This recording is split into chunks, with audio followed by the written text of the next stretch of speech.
This is CGTN, China Global Television Network.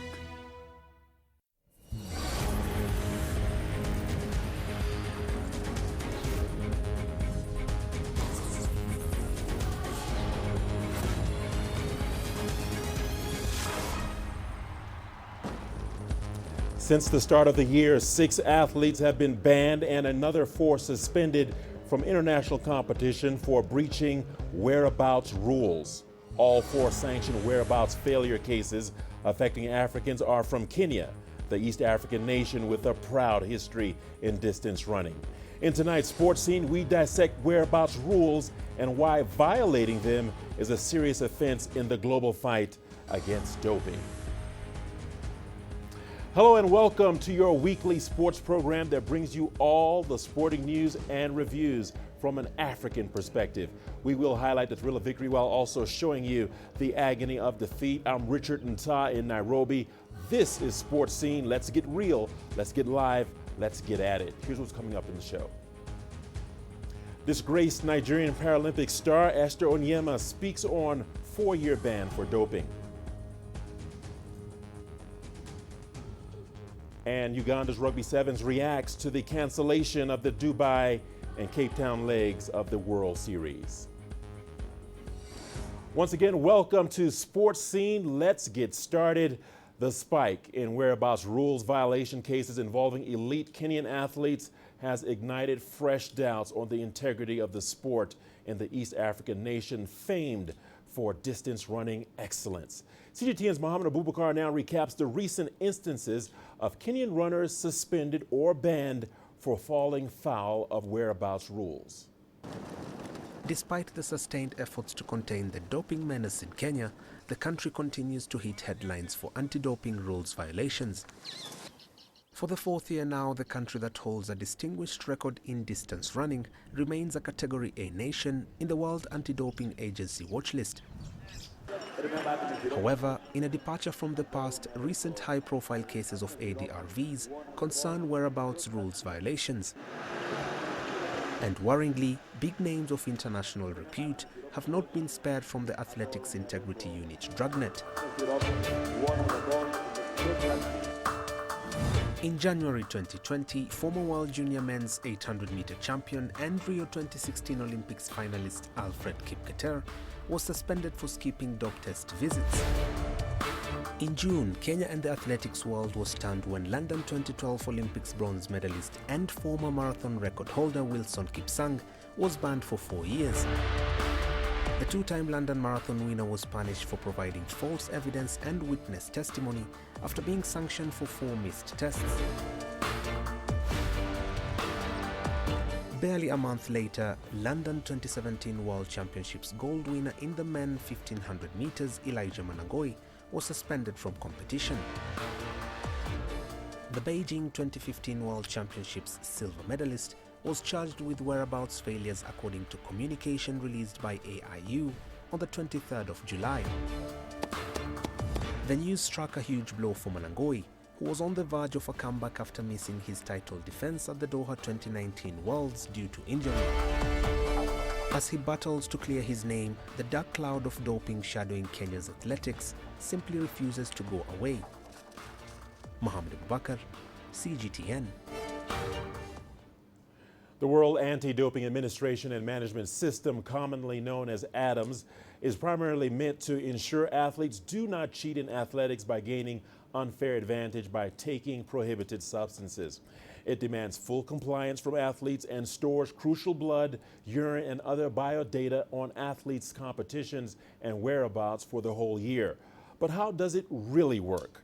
Kenyan javelin champion Julius Yego grants CGTN a rare access into this heavily guarded website. Because I'm an elite athlete, I'm in the AIU testing pool. So whereabouts is an athlete giving information on where he or she will be located at any given time when the TCIOs want to come and test that athlete. So there is an app where you download even on your phone, on your computer, and then you feel now the whereabouts. And it's normally a period of 3 months. First quarter, second quarter, third quarter, and then fourth quarter. So like for me, my username is And then password, of course, you have a secret password. And nowadays, when you log in, on your phone, you get a confirmation message so that you confirm it is you who is logging in into your Adams. When I open this laptop and just log in onto Adams, it comes like that. So all my names you can see here, Yego Julius Kiplagat. In this whereabouts, an athlete has to give a mailing address. You should give it. You'll have to give your there's a place you feel whereabouts, like a overnight accommodation. That's where you will spend your night. And there's a 60-minute time slot where you give. And this one now is the important part of the whereabouts. So you see from here now you can go to everywhere. Like you can go, I can check my recent test, you see. If I want, I will just click. It shows my previous test, you can see. So all these are my tests.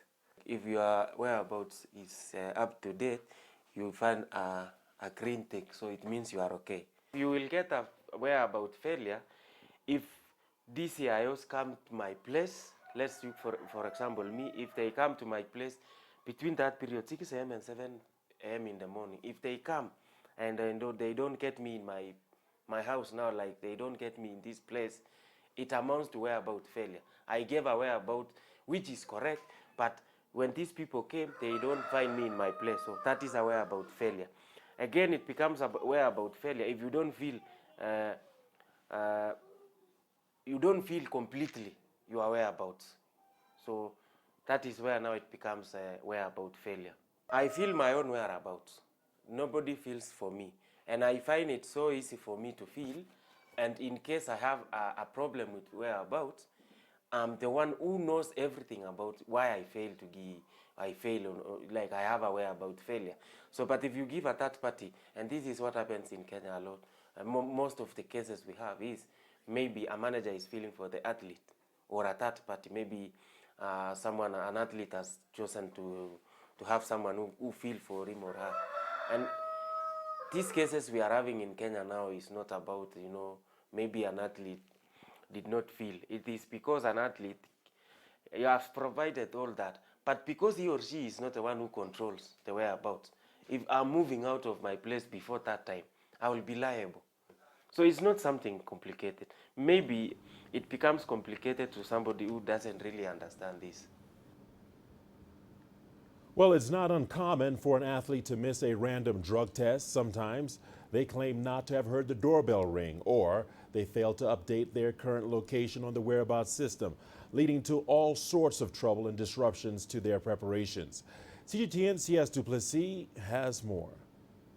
The Athlete Whereabouts program is one of the most crucial aspects in the fight against doping in sport and plays a massive part in assisting anti-doping agencies to keep sport clean. It is therefore imperative that athletes share the details of where they are every day of each week with their respective anti-doping agencies in order to be available for random testing, which can be extremely demanding, according to the South African Institute for Drug-Free Sport CEO Khalid Galant. It is a arduous and intense administrative system for athletes, especially if they're newly professional. But once they get the hang of it, it does become easier. But it's from the top professionals. So from the Rafael Nadals to the Wade van Niekerks, all these athletes do whereabouts and update their whereabouts. So once you're a top athlete, it comes with the turf in terms of updating whereabouts. Some athletes have found adapting to the system challenging, and some have found themselves in hot water as a result of not updating their whereabouts in time. Well, it could be that athletes first didn't take it seriously enough, or were very diligent about updating their whereabouts. I think in South Africa the lesson has been learned with the wheelchair tennis player Lucas Otoli, who was a sure thing to go to the Tokyo Paralympics. So in a South African context, we've seen athletes take the whereabouts filings and updating more seriously, perhaps than their international counterparts. Galant warns that SAIDs are taking into account that people have very different relationships with adherence to the laws during and post-lockdown, and feels there's very much an attitude of finding loopholes rather than full compliance. Either way, he maintains his team are adapting their strategies, and if an athlete fails to update their whereabouts and misses a drugs test, they will face a sanction, which could lead to further repercussions like missing an event like the Olympics or Paralympics. Du Plessis, CGTN, Johannesburg. Well, earlier we had been joined by Dr. Andrew Juma Sule, a consultant renal physician and sports medicine expert based in Kenya's capital of Nairobi. And we began the interview by asking him about his opinion on what is fueling the increase in whereabouts failure cases among African athletes, especially in Kenya. Actually, basically, I can approach the issue in two parts. One would blame ignorance. The other one could be just because people don't care. I will not blame ignorance because a lot of effort has been put in place to create awareness about the need to have a clean, fair sport and also maintain the integrity of the sport. And here in Kenya, we have put up structures. We have the anti-doping agency. We have a lot of training going on. But in Kenya, I think the second part could be due to what really one would just call stupidity. People having the knowledge, but they just don't want to use it. All right, People Doctor. just want to cheat. Well said, well said. So, Doctor, you've mentioned two things, lack of awareness, ignorance, and just not caring. Now, with that being said, what would you advise athletes to do to avoid violating whereabout rules? The athletes need to know that doping is cheating. Number two, they need to get informed. Efforts are being made for them to be informed. Number three, they should keep abreast with WADA's prohibited list.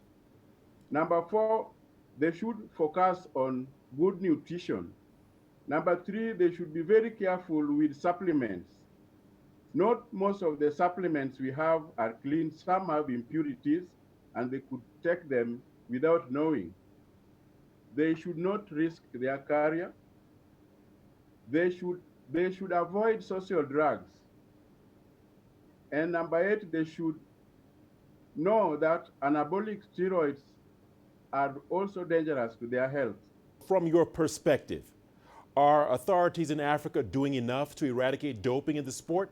I think in Kenya, I want to say, after we had many incidences of people banned as a result of using banned substances, a lot of awareness creation has been made. But there are two new approaches that have come in that needs more education. That is like the area of the athlete's biological passport and the issue of their whereabouts. I think here we need to put more emphasis to the sports politicians, the technical people handling them, and also the foreign agents. Foreign agents could be a threat because some come with supplements and they give them secretly, and that can be dangerous. But above all, the athletes must take responsibility for their actions. All right, time now for a short break. The action continues on Sports Scene. Here's a look at what's ahead.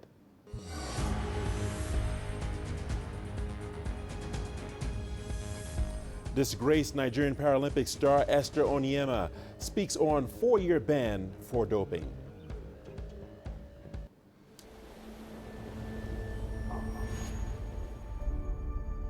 How would you create your legend? On the fields, on the tracks, in the arenas of Africa.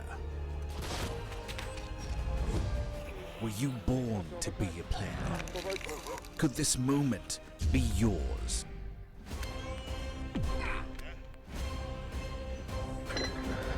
Sports Scene. Find your game.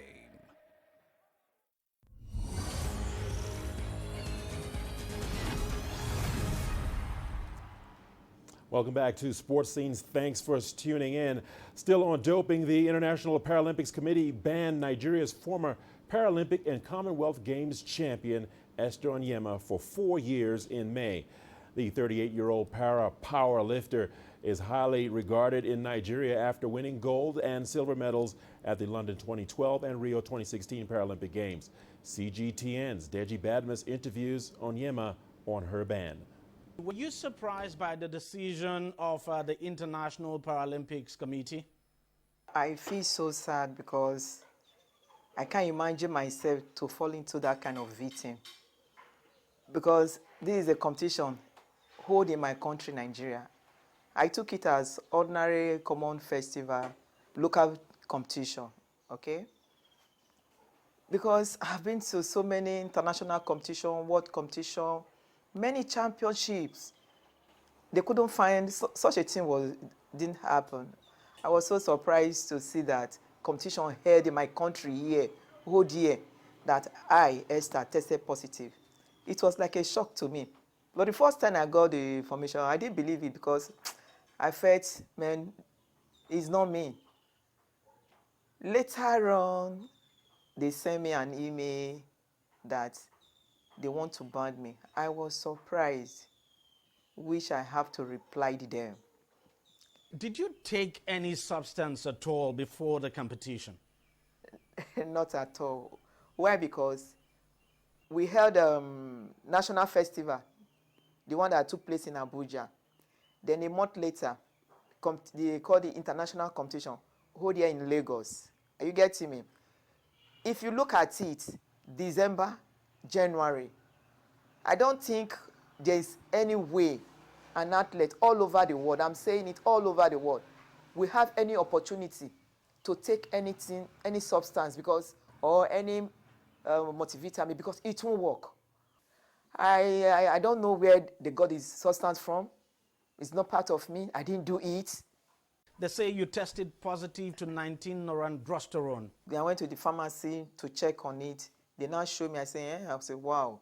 Me, I don't know. That is how I left. I say, well, let God have his way. If it is done by anybody, in anything in life, there is a reward for it. Whatever anybody on earth so shall he reap. Now, is there a chance that you may have taken this drug by accident somehow? Because, look, we've seen athletes who actually made that claim in the past, and somehow, for some of them, it turned out to be true. No, not at all. So, what do you plan to do now? Yeah, what I have to do is just to move on in life, because I know when there is life, there is hope. One thing I know, I'll never give up. I can never give up. You mean you're not planning to launch an appeal? Yes. According to what I have just told you, they send a letter that there is a chance for me to make an appeal, which I did. Are you getting me? I did. Not even up to a week when I heard the news that this is what happened, that I am unbanned for 4 years. Now, you're not eligible to take part in any competition until May 2nd, 2023. Do you think that by that time now, considering the fact that you are 38 now, do you think that you'll be able to make a comeback and compete? Most times, sometimes we travel out of the country. I have also met some other athletes. Some say they are 48, some say they are 52. I was like, wow, how do you do it? Man, I only pray for the best to come in my life, not any other thing. I know with God all things are possible. Well, keep it right here on Sports Scene. We've got more stories coming your way, including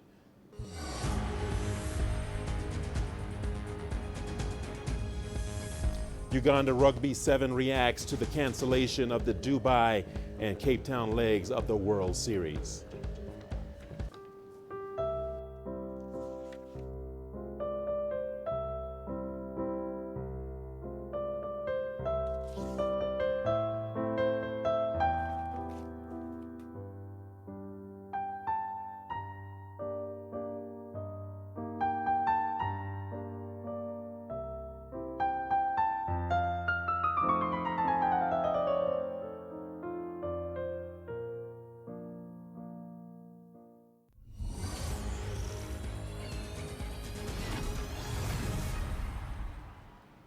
Welcome back to Sports Scene. Thanks for staying with us.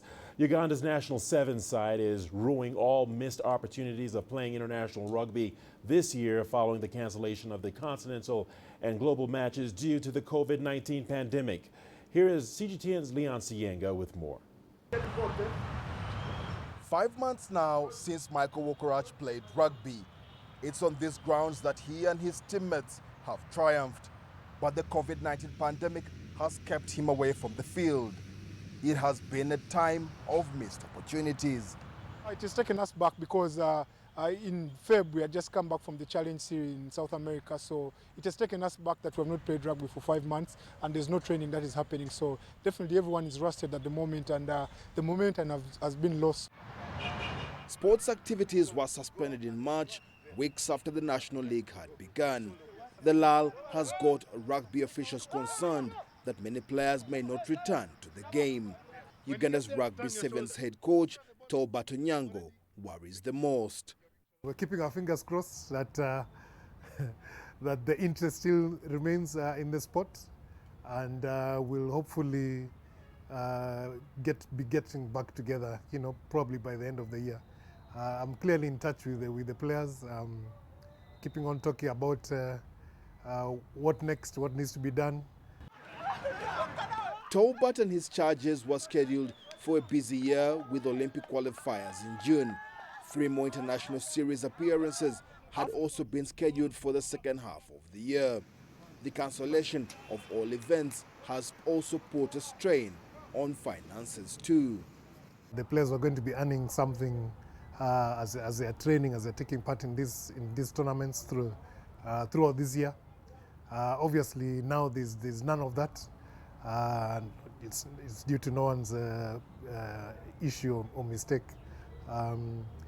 So yes, from that point of view, there's a setback. And I believe from a sponsorship's point of view as well, there's no money that's going to be coming in from the sponsors to the union, obviously because there's no games going on. So it's a double impact. The government is yet to declare resumption of sports activities, and that may take some time. Africa's rugby body says it wants to be able to resume competitions in the final quarter of 2020 only if health conditions permit. But any national team engagements will restart in 2021. Leon Sanyange, CGTN, Kampala, Uganda. Joshua Cheptegei's 5,000 meters track world record at the Wanda Diamond League meeting in Monaco is the talk of the town in his home country, Uganda. This is his 3rd record in 9 months. He had, however, predicted before the race in Monaco before delivering on his promise on Friday night. Here is CGTN's Leon Sienga. For me, I think Joshua Cheptegei should be good fodder for an afternoon sports show. Joshua Cheptegei's win in the Diamond League has got everyone talking. The Ugandan ran the 5,000 meters race in 12 minutes and 35.36 seconds to break the Ethiopian Kenenisa Bekele's record by 2 seconds. The record had stood since 2004. Because what gave him the confidence is that he said he had beaten, he had run good time to actually believe that he could beat the record. He had run the good time in training, yes. So he thought he could actually do it. Do it, he did. It's been an incredible journey for the 23-year-old.